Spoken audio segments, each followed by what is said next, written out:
hanapin talaga natin si Jesus. Ano ba yung plano niya sa buhay natin? Kasi kung wala po sa buhay natin si Jesus, kulang. Hindi tayo kumpleto.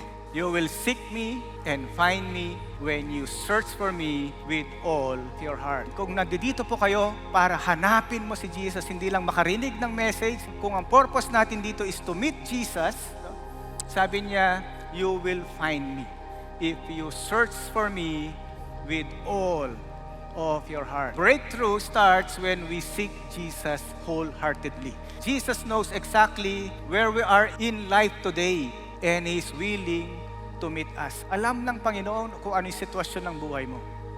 At handa Kanyang katagpuin kung ang puso mo ay handang hanapin yung Kanyang kalooban.